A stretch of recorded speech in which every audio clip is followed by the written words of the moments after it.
Həyatımızda təsadüflərə nə qədər inanırıq? Mən oxuduğum kitabların təsadüfi bir şəkildə həyatımı izlədiyini düşünürəm. Bu artıq neçənci dəfədir baş verir. Həmin ərəfədə nə yaşayıramsa, oxuduğum kitabdakı hadisələr buna bənzəyir və ya yaşadığım hadisələrə uyğun kitab oxuyuram. Bu dəfə İstanbuldan kədərli, beyni dolu, yorğun və qarışıq hisslərlə çıxdım. Yola çıxanda məqsədim izolyasiya etmək, özümü bir yerə qapadıb dincəlmək idi.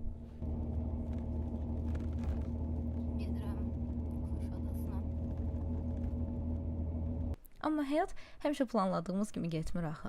Yaxşı ki də getmir. Bu izolyasiya dönəmində Erik Fromm'un başqa kitabını axtarırdım. Amma qaldığım balaca dənizkənarı qəsəbədə onu tapa bilməsəm də, çox mehriban kitab satıcısı dayının alternativ olaraq verdiyi Sahib olmaq və ya olmaq kitabını oxumağa başladım.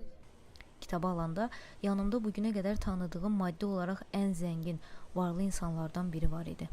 Kiraladığım evin sahibi olan bu adamla çox yeni tanış olmuşduq və hələ bir gecə əvvəl mənə nə qədər varlı olduğunu, amma qətiyyən xoşbəxt olmadığını danışmışdı.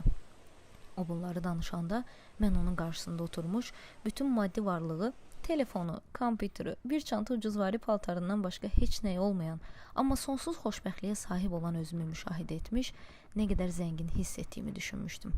İndi onun bahalı maşını ilə gəldiyimiz mağazada istədiyim kitabın olmaması və əvəzinə bu kitabın satılması necə bir təsadüf idi.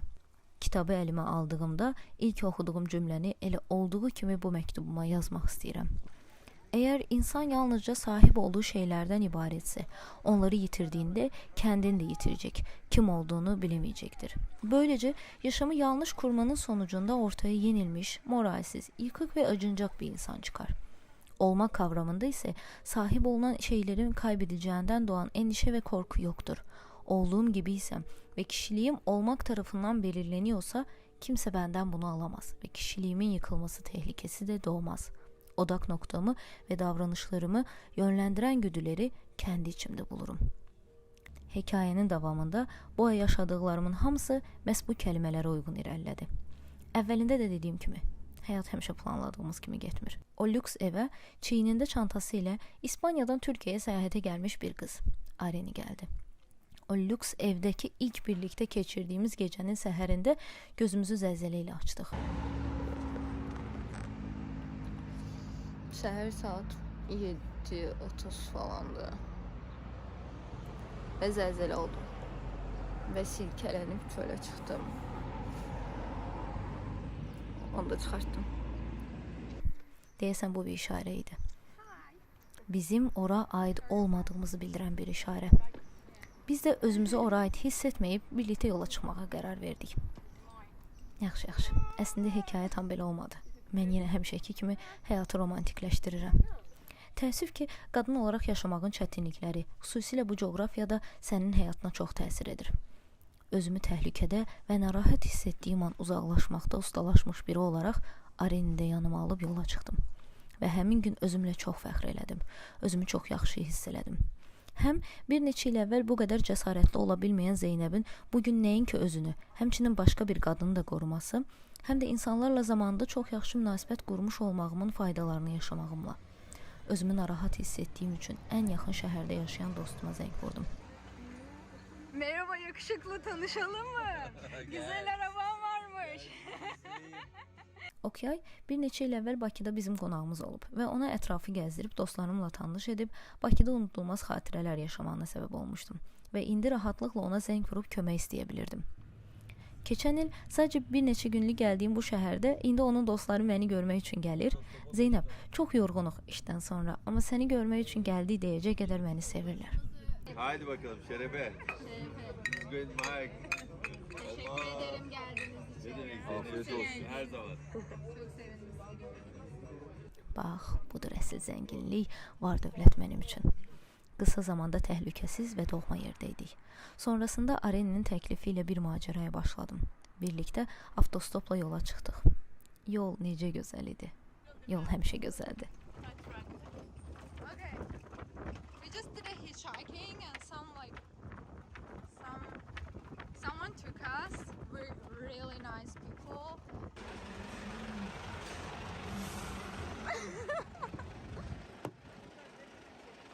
Merhaba. Akyaka'ya gidiyoruz. Akyaka. Mən yola aydım. Buna bir daha əmin oldum. Yolda gözəl insanlarla, avtostopda bizi tır ilə uzaq bir şəhərə gətirən Doğan abimizlə. Doğan abiyle tüm dünyanın dertlerini, ülkelerin politikasını, her şeyi konuştuk. Akyaka'da dünyanın ən mehriban insanlarından biri olan Ahmet abimizlə. Sağ salamat. Bye bye. Have fun. Kızı sağ salamat geri getir. Sen emanet. Bizi Fethiye'də qonaq edən Aykutla, kamp alanında çox mehriban yeni dostlarımız olan Mert, Mislina və Denizlə, yolun və hekayənin davamında bizə qoşulacaq Özkan, Sedat və Cleo ilə tanış olduq. Başqa, indi bir adını yaza bilmədiyim, amma yolun bizim qarşımıza çıxartdığı, dünyada hələ də gözəl insanların olduğunu ümidimizi yaşadan bir-birindən qiymətli insanlarla yollarımız kəsişdi. Yol mənə yenə yeni dərslər öyrətdi, böyütdü, yeni insanların hekayələrinə qonaq etdi və zənginləşdirdi. Bax, indi yenə qayıtdıq oxuduğum kitaba.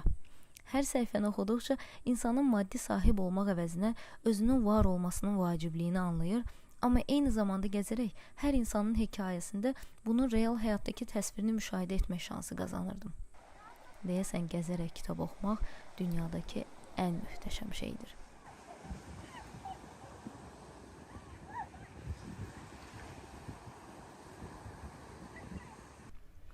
Çox baha qiyməti olan evlərdə çox ucuz qiymətə, bəzən də pulsuz qaldım. Özüm olduğum, var olduğum halımla zəngin olduğum üçün insanlar mənə güvənib qapılarını açdılar. Maşınlarında yol yoldaşları oldum. Həyatlarında, öz hekayələrində mənə də səhifə ayırdılar.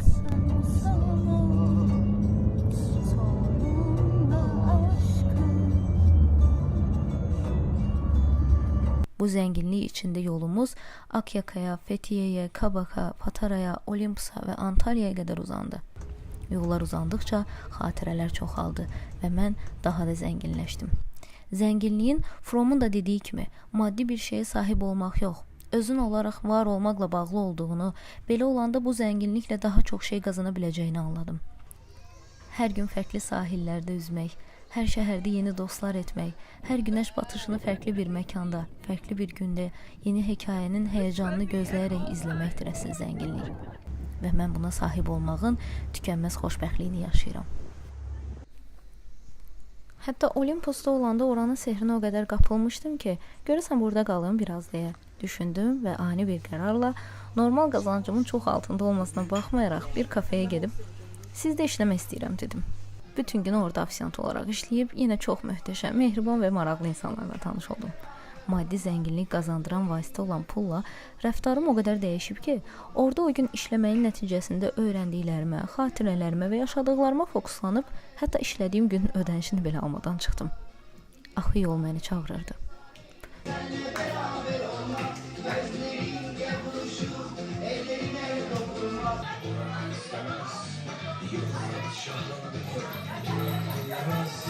Sen de biraz naz ediyorsun ama senin bana gönlün var gibi. Yüzüme karşı git diyorsun ama sanki gözlerin kalbim gibi. Yolda tanış olduğum gözəl insanlar, ayrıca bir səhifə ayırmaq istədiyim yeni dostlarım isə Cleo, Sedat və Özkandı. Biz hamımız bir-birimizlə Kabak'da, kampda tanış olduq.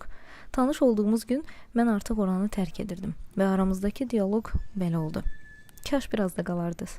Siz bizimlə gəlin. Hara gedirsiniz? Bilmirəm ki, yola çıxırıq, avtostop edəcəyik.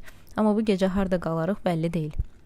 Mənim bu cavabım o qədər xoşlarına gəldi ki, bu bilinməzliyin həyəcanı ilə çadırlarını yığıb bizə qoşuldular. Arena profesyonel. Bayağı iyi. Değil mi? Ya, zorunda kalıyorsun. 4 kişi otostop yapmayı başardık ya gerçekten. Artık bir şey demeyeceğim bize.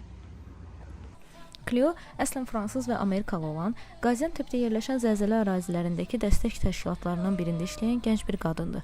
O yolları yeriyir, zaman-zaman fərqli şəhərlərdə bizə çatır, təkrar birlikdə xatirələr yaşamağımıza səbəb olurdu. Dinlettim boynu bükük şarkılar. Sen bunu bilmiyor musun abla? Biliyor musun? Farkı var, ses etme.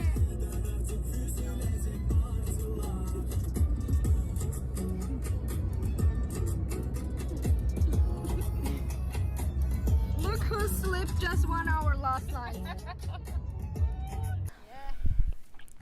En son Antalya'ya avtostop etdik və ora çatanda bizi mənim Antalya'dakı anam olan Sevil xanım qonaq elədi. Hə, mən insanın biolojik bağlarının olduğuna inanmıram. Dünyanın bizim evimiz, dünyadakı insanların da bizim ailəmiz olduğuna inanan biriyəm. Hər ölkədə, hər şəhərdə varlığı ilə zənginləşmiş gözəl insanlar tapıb özümə ailələr qazanıram. Sevil xanım mənim bioloji anama çox bənzəyir. Enerjisi, rəqsləri, evdə yaratdığı atmosferlə mənə böyüdüyüm evi xatırladır. Qızlarla eyni dili danışmasa belə, çatdığımız andan etibarən onlara da bu sevgini ötürdü. Ardınca mənim darıxmaq hisslərim, göz yaşlarımız. We all cried. And our eyes we're all crying.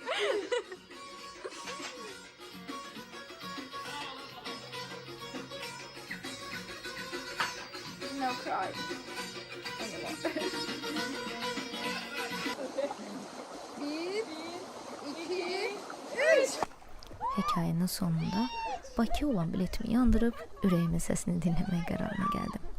Və görünən odur ki, artıq həyat məni hara göndərsə ora getməyin, təsadüflərin sehrinə inanmağın və həyat bəzən kədərlə belə gəlsə, qapıları hər zaman açıq saxlamağın vacibliyini anlamış birinə çevrilirəm.